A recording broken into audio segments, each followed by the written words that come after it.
L'actualité est en continu sur Wab Info Télévision. Mesdames et messieurs, nous sommes toujours là. Nous sommes là justement pour décrypter ces actualités.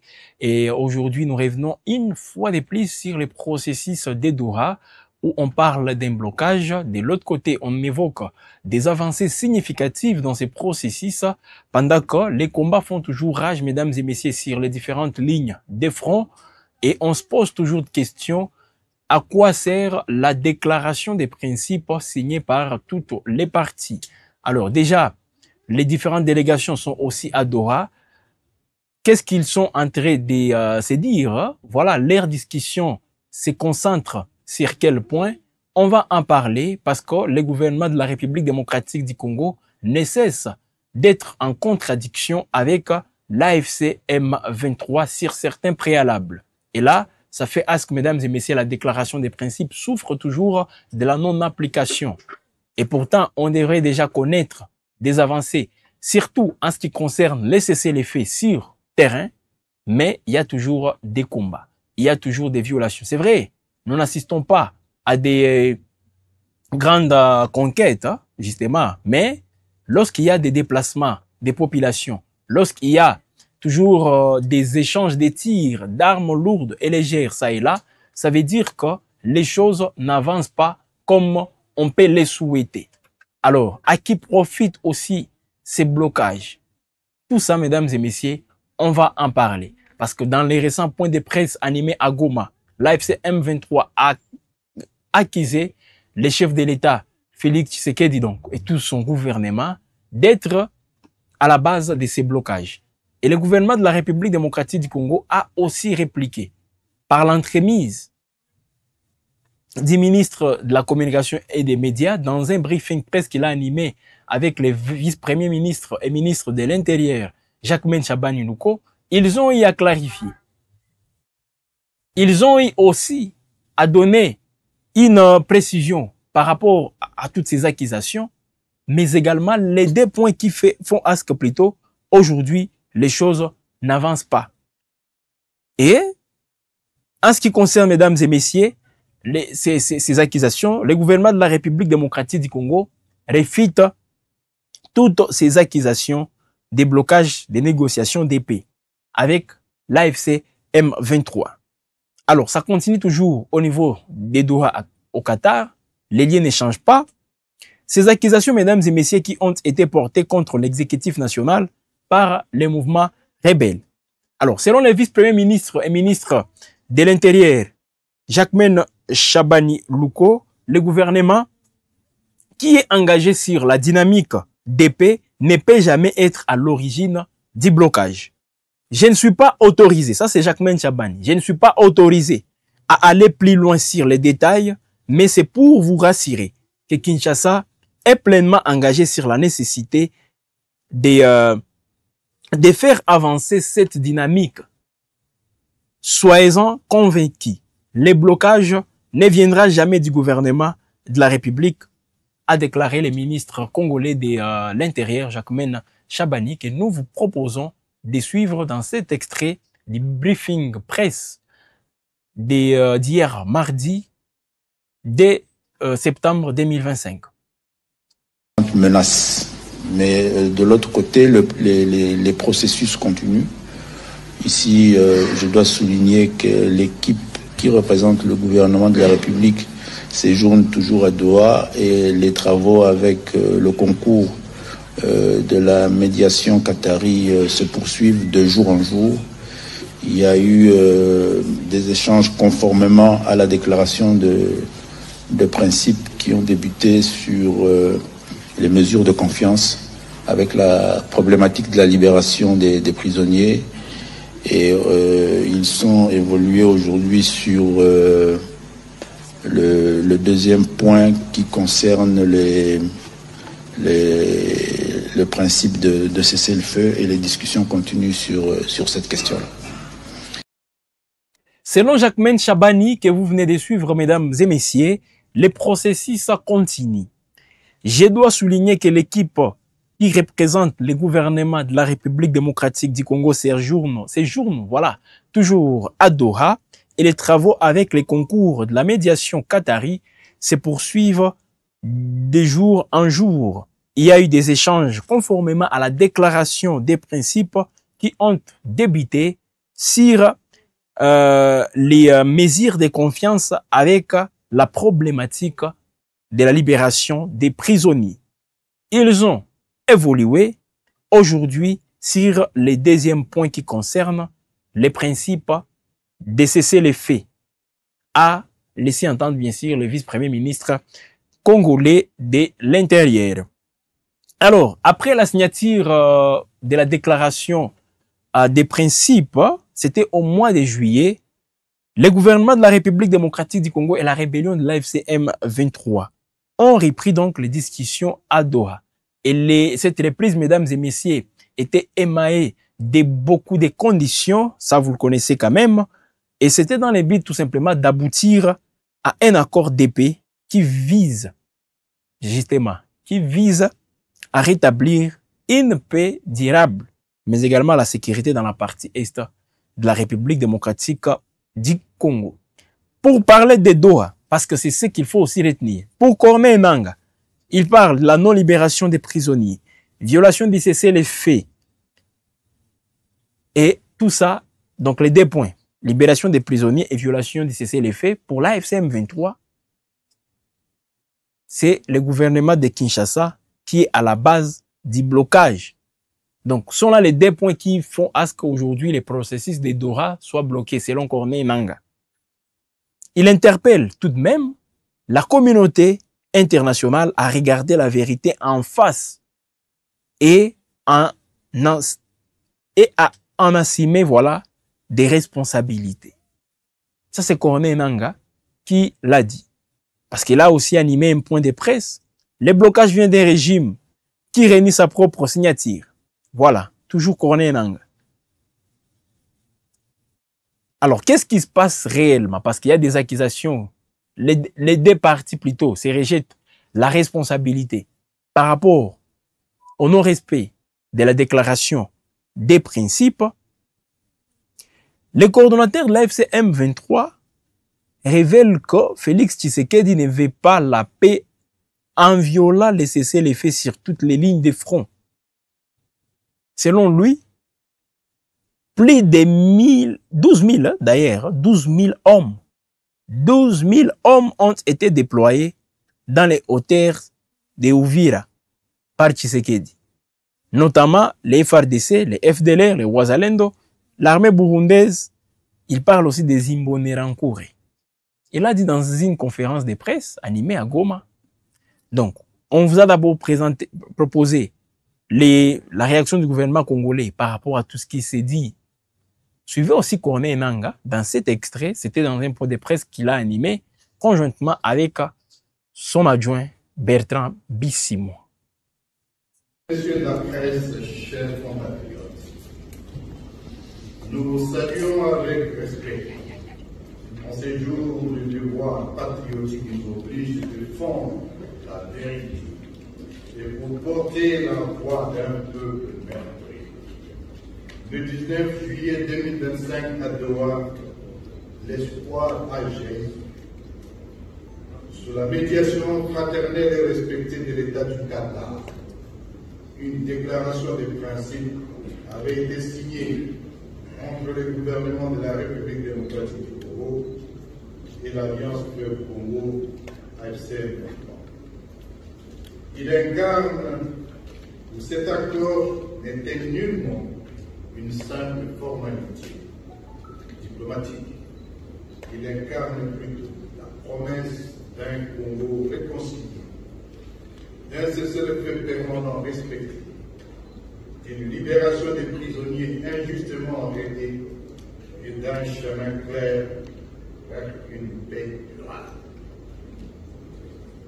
Avec de profonds regrets, nous sommes obligés d'informer le peuple congolais et toute la communauté internationale de la violation généralisée du cessez-le-feu sur toutes les lignes de front par le régime tyrannique de Kinshasa, jetant ainsi définitivement à terre le point 2 de la déclaration des principes signée à Doha le 19 juillet 2025. 25. 1. De la violation du cessez-le-feu permanent, un crime contre la paix. Alors que le monde entier attendait le respect du cessez-le-feu, ce régime a choisi la voie inverse. Les armes ont parlé, l'Amdoa avait ordonné le silence. Le bombardement, les offensives, les attaques généralisées se sont multipliées sur tous les fronts. Depuis le 16 juillet 2025, les forces coalisées du régime tyrannique de Kinshasa, FNDB,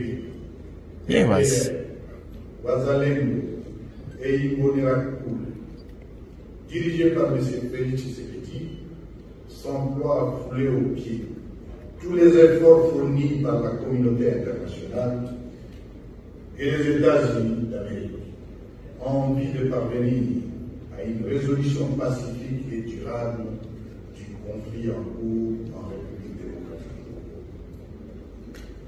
Les victimes ne sont pas les combattants, ce sont les femmes, les enfants et les vieillards, contraints à l'exode, terrorisés, sacrifiés au mépris d'un accord qui devait les protéger. Voilà la gravité. Un régime qui viole un cessez-le-feu permanent est un régime qui viole le droit à la vie elle-même. Point n'est besoin de rappeler que suite aux multiples revers subis par les FARDC et leur coalition génocidaire, c'est M. Tshisekedi lui-même qui a imploré les partenaires internationaux et les États-Unis. Monsieur la presse, chef, poursuit en disant que si Félix Tshisekedi ne veut pas les dialogues, nous, les Congolais, nous allons dialoguer sans lui, parce que c'est lui le problème. Ça, c'est toujours Corneille Nangaa, parce que vous le savez, mesdames et messieurs, dans les congrès, voilà, de l'Union sacrée, le deuxième congrès tenu le samedi dernier, le président Félix Tshisekedi a réservé aussi une réponse, je peux dire, non favorable à l'opposition, disant que tout dialogue doit venir de sa propre initiative. Ça, c'est Félix Tshisekedi.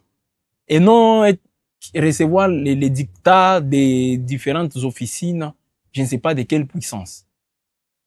Et voilà Corneille Nangaa a réagi à ça. Suivez-les une fois de plus, toujours dans cet extrait du point de presse qu'il a animé.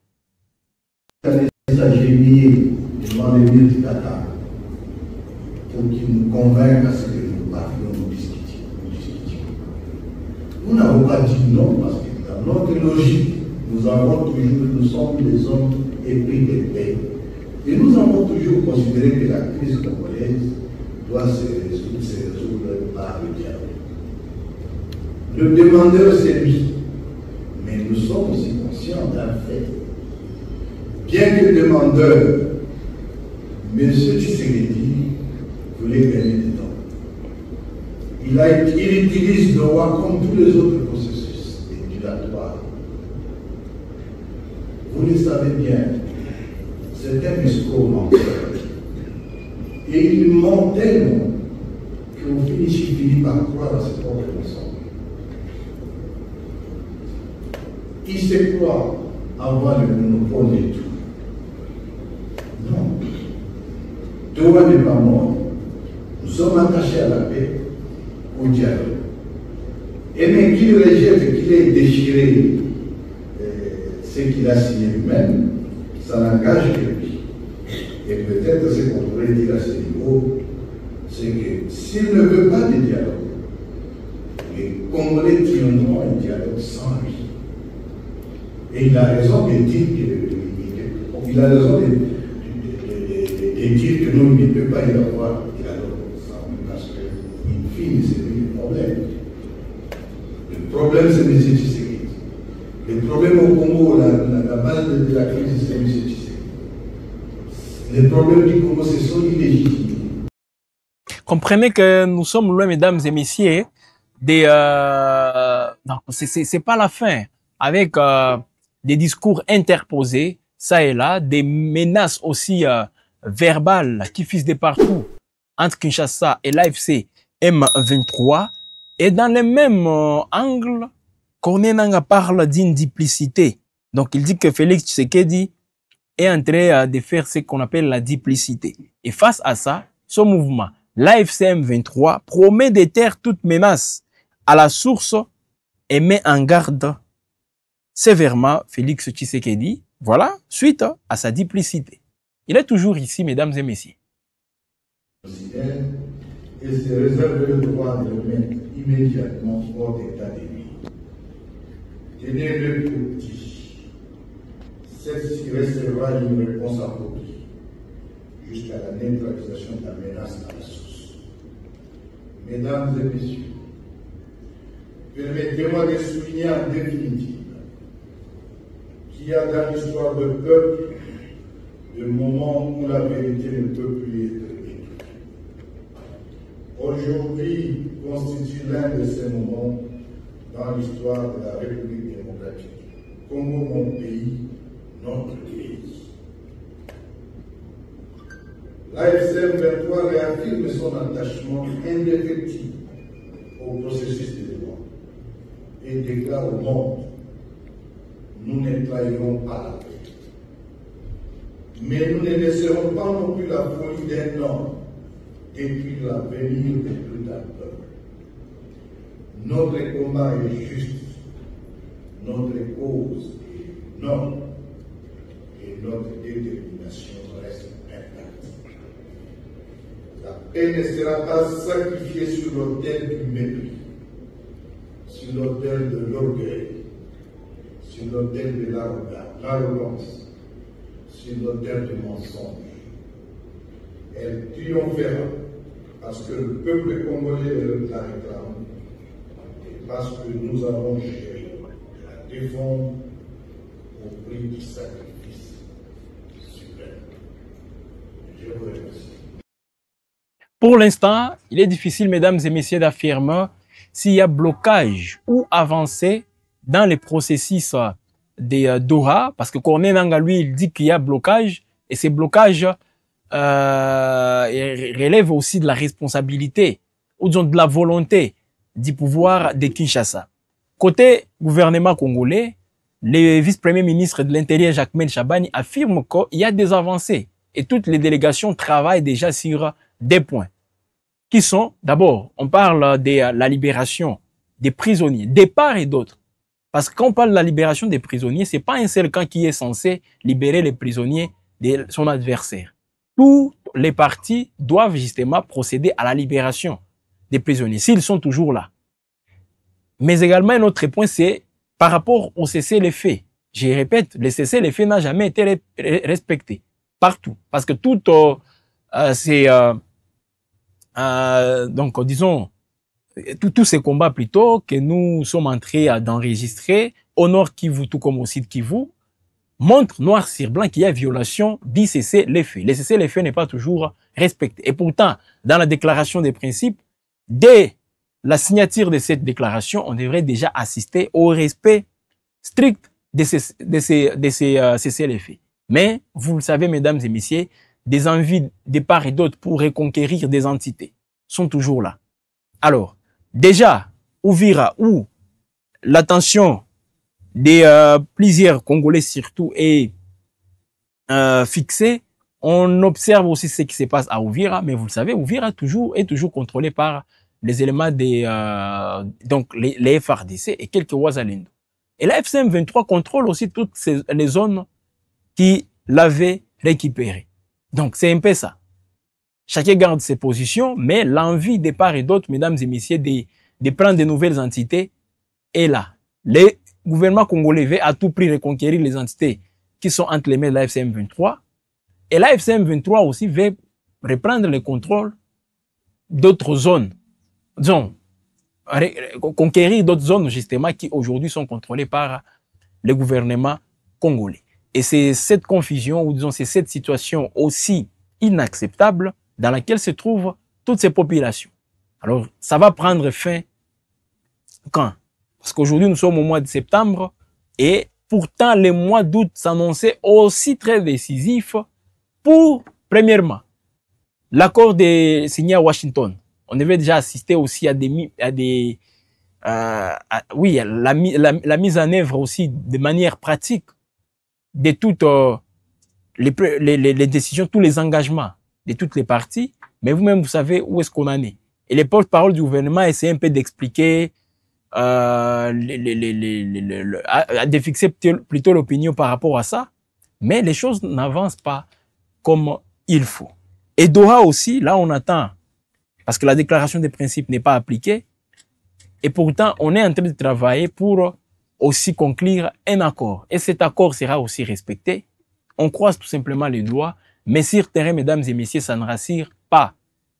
On parlait de Walikale, là où il y avait aussi des échauffourées, Massissi, Rutshuru, même à la porte d'entrée de la ville de Goma, au nord de la ville. Il y a toujours des... donc, cette psychose gagne toujours du terrain. Au sud Kivu, là, c'est presque tous les territoires finalement. Mwenga, Kabare, Fizi, parce que le territoire des Fizi, mesdames et messieurs, est aussi les théâtres des affrontements. Kabare, Kalehe aussi, toutes ces entités, sans oublier la ville de Bukavu où les Wazalendo ne cessent toujours de faire des incursions ça et là. C'est la situation, mesdames et messieurs, du terrain. Et vous devez donc aussi comprendre que les discours qui sont aussi, je peux dire, que les politiciens font et la réalité sur terrain, il y a une nette différence. Mais par rapport à tout ce que nous venons de vous dire, tout ce que nous venons aussi de vous présenter comme élément, vous pouvez aussi vous exprimer. Donnez votre point de vue par rapport à cette situation. Est-ce qu'il y a blocage ou pas, selon vous? Parce que l'attente côté populaire est aussi énorme. Alors, exprimez-vous tout simplement, donnez votre point de vue justement par rapport à cette situation. Aimez, partagez, commentez aussi. Et c'est toujours sur Wab Info que vous êtes mieux informés. Nous sommes en train de vous inviter aussi à vous abonner massivement pour être informé à chaque instant. Parce qu'ici, l'actualité est en continu.